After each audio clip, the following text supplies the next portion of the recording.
Welcome, everyone. My name is Nicole Cardimitriou, and for my capstone project, I decided to make an environmentally sustainable brand called Kathari. So we're going to start off by very briefly going over a video, and this is just going to outline the basics of the brand. And then after that, we're going to dive deeper into really what is the brand, what was the process that I took to create it. And yeah.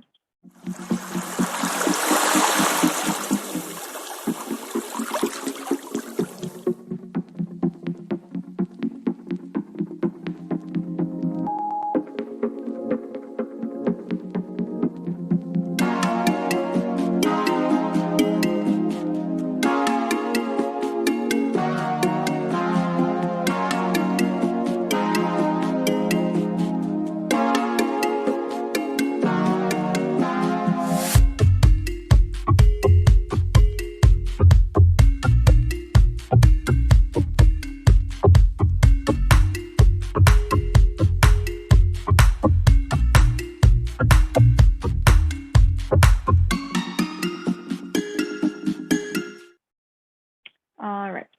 So hopefully that gave you a very brief idea of what the brand is. It's environmentally sustainable. It's based off of my Greek heritage.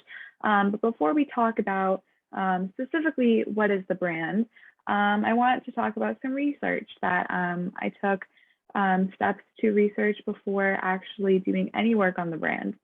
So first, I wanted to start by saying, what is fast fashion? You may have heard this term before, maybe you haven't, but the reason why my brand is environmentally sustainable is because I want to combat the industry of fast fashion. So, very simply put, fast fashion is an industry based off of the idea that more clothes produced at faster rates is better. Not necessarily better for the environment, maybe for the economy, for that brand, for the company, whatever it may be. But that's what they love. They love that idea. So this means that companies are mass producing clothing, which is often made of far cheaper materials because it's obviously they're producing it at faster rates. They're going to choose the cheaper option. And since these are cheaper materials, the clothes themselves are far worse quality. And the relationship between quality and the pricing of clothing is direct, meaning that as pricing decreases, which as we know is very appealing to manufacturers, the quality of the clothing also decreases. This low quality clothing gets thrown out after a short amount of time. As you can see, a little fun fact would be that 3/5 of fast fashion garments are thrown out within a year of purchase. And that may even be shorter for New Englanders like us, where we have 4 different seasons. If I keep a sweater for winter, by the time that next year rolls around and by the time it's winter again, that sweater probably won't be in trends again, and I'm going to throw that out. Also, since they are lower quality clothing, they're more likely to get ripped, stained, stretched, shrunk, whatever it may be. So that's why we are expecting by 2050, 96 million tons of clothing to end up in landfills. And soon we'll see landfills in deserts, as you can see on the right in a Chilean desert. And these clothes sit up in these landfills for up to 200 years until it fully decomposes. Clearly, that's a very long time. And in that process of decomposition, it's releasing methane and other greenhouse gases as a byproduct. So that means that methane is being released into the air over the span of the 200 years, and you see 96 million tons of these clothing that are releasing methane. So clearly, there's a relationship to how that's going to affect global warming and climate change, and overall, the fast fashion industry is just extremely harmful to our environment. So that was basically the research, just very briefly summed up of what I found while I was preparing to start my capstone. And in terms of what I did on the designing aspect in the spring and summer of 2021, I completed 2 Parsons Paris courses. You can see the titles on the screen. And these courses taught me, just the very basics of the fashion industry. What are some luxury huge brands to be looking out for? What's the difference between luxury fashion and fast fashion? And then I took another 4-week-long course, which went into much more detail about how to become a designer, as well as how to become a designer in the 21st century. So that's taking account into technology like virtual reality or thinking about sustainability. So what brands are doing now and how they're changing their style to fit with the modern days. I also read a ton of books like the Fashion Business Manual.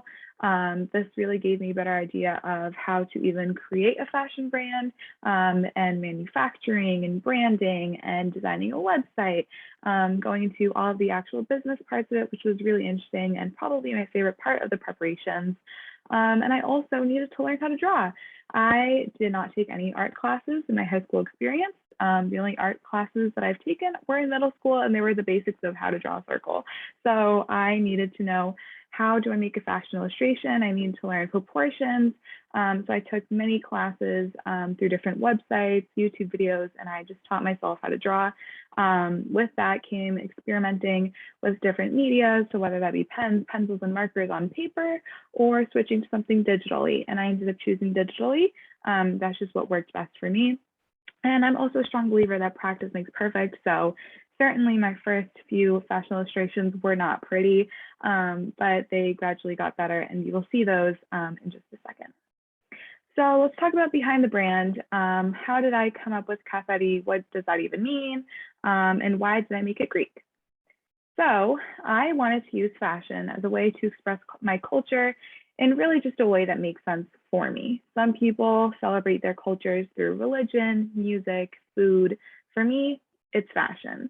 And I never really resonated with any of the other ways to celebrate cultures. It's something that I've struggled with personally. So when I explored the fashion industry and when I found that that this is a great creative outlet for me, I was really excited about it. And I thought, how great would it be if my brand was named after me?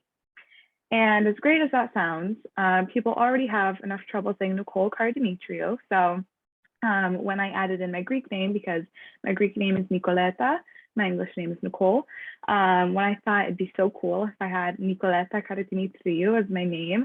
And then I thought no one is going to be able to say that. And that is a mouthful. So I gradually started cutting the names down. You can see this little progression all the way down to Karadi. But then I figured Karadi is too loose of a connection to my name. It just doesn't feel real to me anymore. So let's switch to something totally different, scrap all that.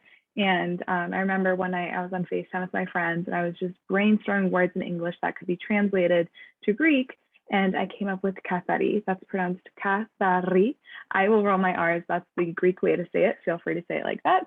Or you can just say Kathari, whatever works for you. So Kathari translates to clean in Greek.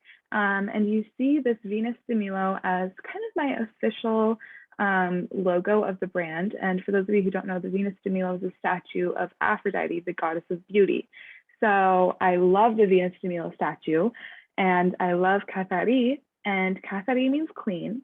The Venus de Milo, Aphrodite, means beauty. So that's how I came up with the tagline of clean beauty. And that has to do with being environmentally sustainable, yet fashionable. So that's where the whole name came from, the tagline, the logo. As for the general aesthetic of the brand, I knew I wanted something that had light colors like white, beige. If I was going to label it as clean, I wanted my clothes to reflect that. But I did still want the flashes of color of blue. And I did want something simple, minimalist, again, fitting in with the idea of clean.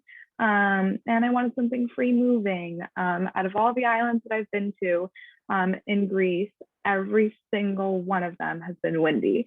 So I wanted something free moving, something with the windmills. And as you can see in this little sort of piece of fabric on this mood board, it just shows that free moving, something like the wind. Like I want my clothes to be flowing with the wind, or you could take it as flowing like the sea.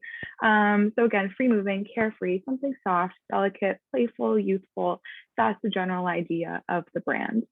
As for the actual materials, all of my garments will be made out of organic cotton, hemp, or linen.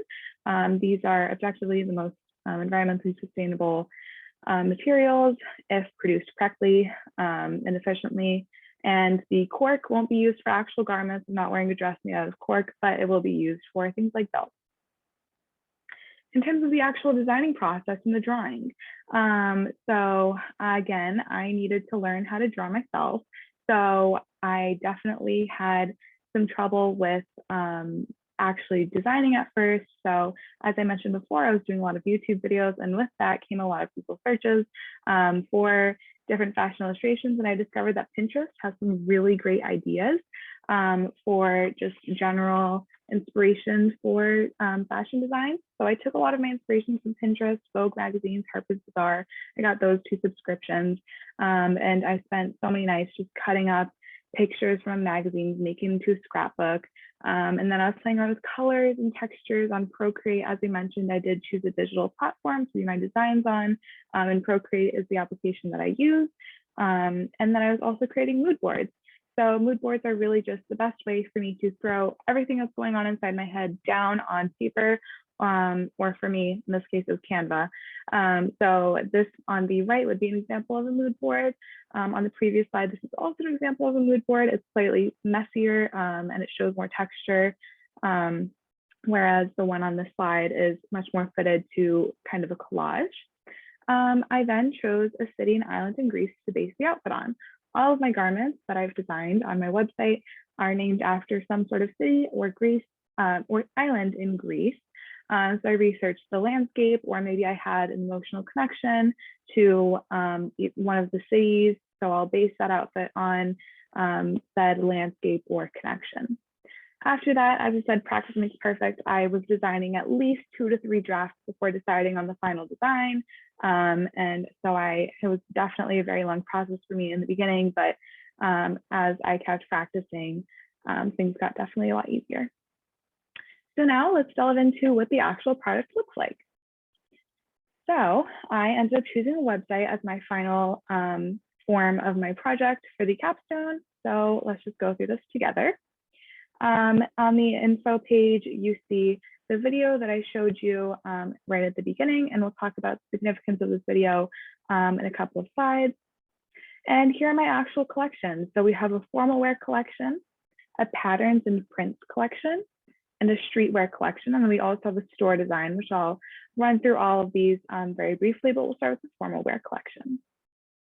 As you can see, each of these outfits on the formal wear are named after an island in Greece. So we have Crete, Mykonos, Corfu, Santorini, Lefkada, and Rhodos, or Rhodes.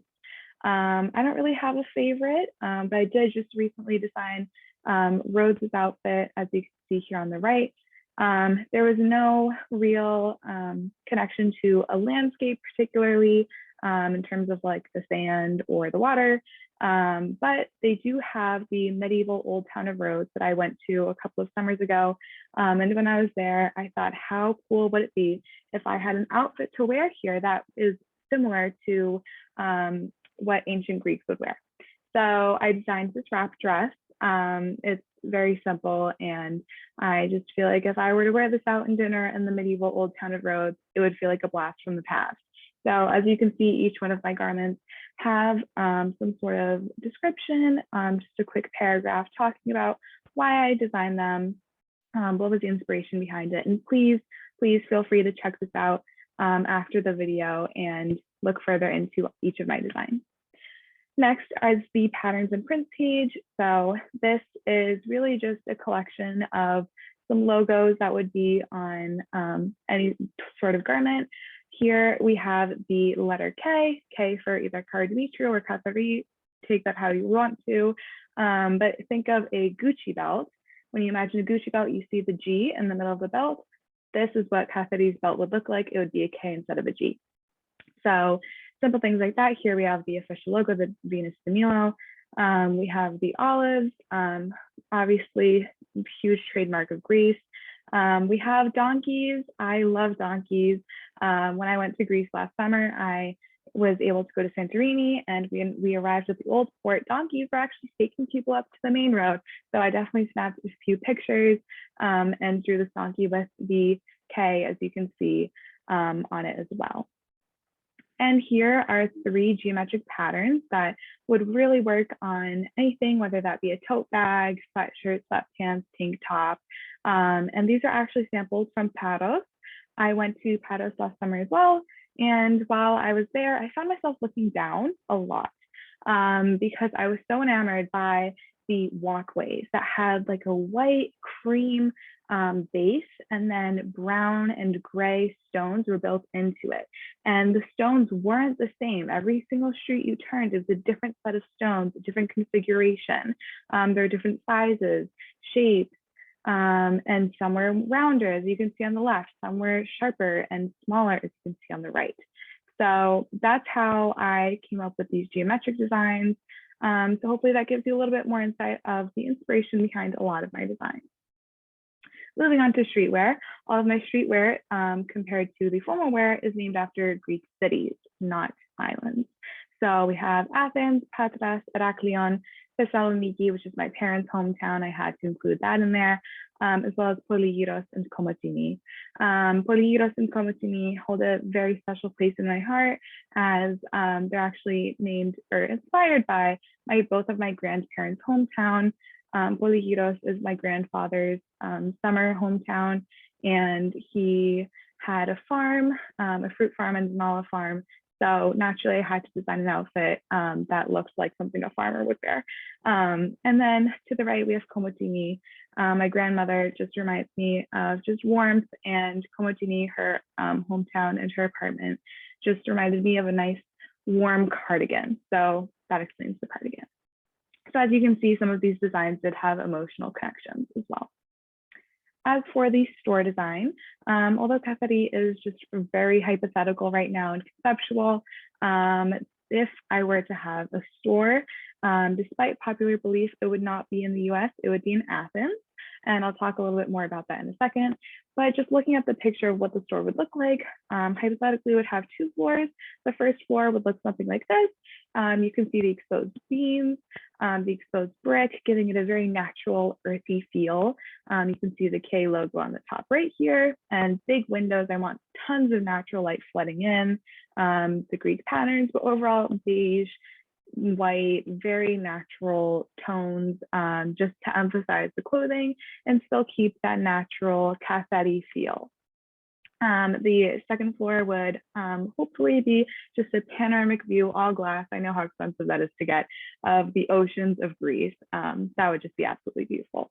But yes, I would put this in Athens because I would love for Athens to be one of the main fashion capitals of the world, along with Paris, Milan, New York, because I feel like Greece has so much potential with the landscape and just with everything. It would be such a great fashion capital. And it would also help the economy.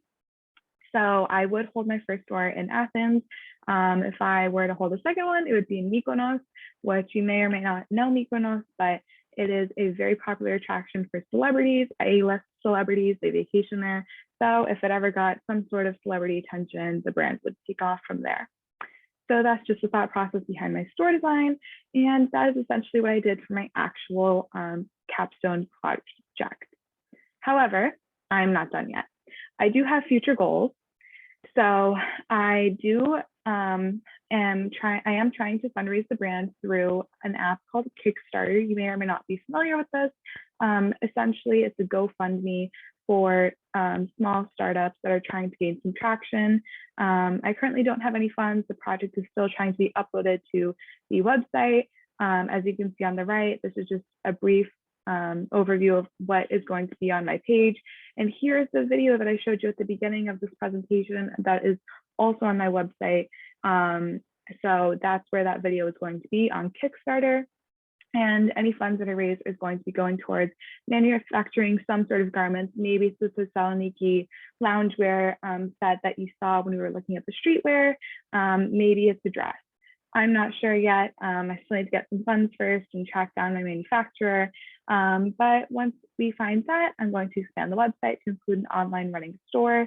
And then I'll be purchasing any materials necessary for packaging, shipping, and hopefully start selling in spring of 2022. So thank you so much for watching. If you have any questions, please feel free to email me at the following email address. If you want to look at my website, which I do encourage you to do, please go to kathari-fashion.com. It's the only one that pops up, so you'll see it.